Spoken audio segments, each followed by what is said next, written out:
Have you ever felt like your faith just isn't strong enough to tackle the big challenges in life?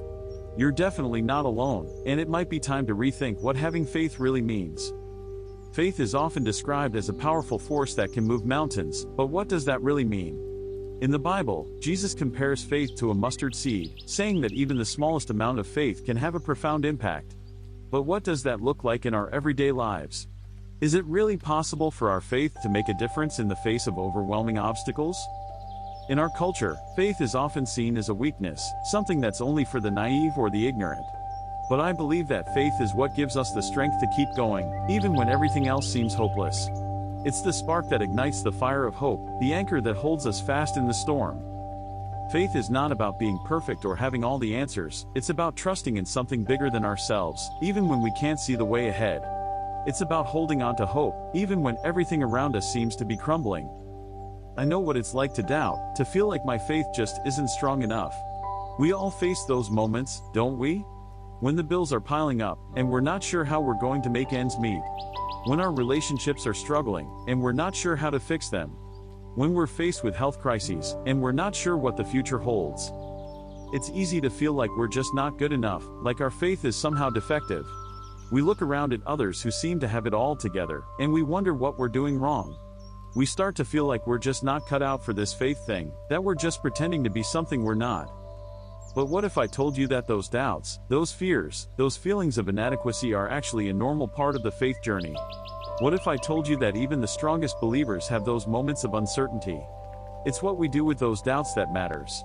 Do we let them paralyze us, or do we push through, trusting that God is bigger than our fears? I know it's hard to keep going when it feels like everything is against us. It's hard to keep trusting when it feels like God is silent.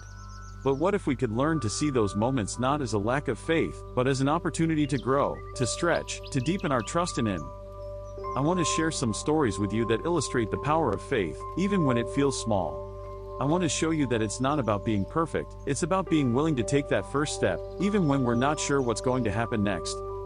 Let's look at the story of David and Goliath, for example. David wasn't a warrior, he was just a young shepherd boy. But he had faith in God, and he was willing to trust in Him, even when the situation seemed impossible. And we all know how that story turned out. Or what about the story of the Israelites in the wilderness? They were stranded in the desert, with no food, no water, and no clear direction. But they had faith in God, and they kept moving forward, even when it felt like they were walking in circles. And what happened? God provided, again and again, in ways they never could have imagined. Even in the scientific community, there's evidence that faith can have a profound impact on our lives. Studies have shown that people who have strong faith tend to have better mental and physical health, stronger relationships, and a greater sense of purpose. But faith isn't just about what we can get from it, it's about who we become because of it. It's about the character we develop, the patience we learn, the trust we build. It's about becoming more like Christ, even in the midst of struggle. I want to share with you a powerful story of someone who exemplifies this kind of faith. Her name is Sarah, and she was diagnosed with a terminal illness when she was just 25 years old.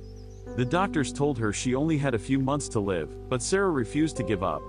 She prayed, she trusted, and she kept moving forward, even when the journey was hard. And you know what? She's still alive today, 10 years later, and she's still sharing her story of faith with everyone she meets. Sarah's story inspires me, because it shows me that even in the darkest moments, faith can be the difference between life and death.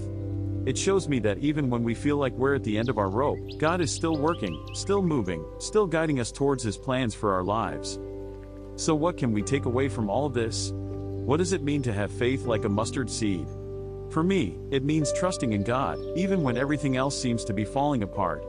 It means holding on to hope, even when the darkness feels overwhelming. It means being willing to take that first step, even when I'm not sure what's going to happen next. As we close out this video, I want to leave you with a challenge. I want to encourage you to share your own stories of faith in the comments below. How has faith impacted your life? What struggles have you faced, and how have you overcome them?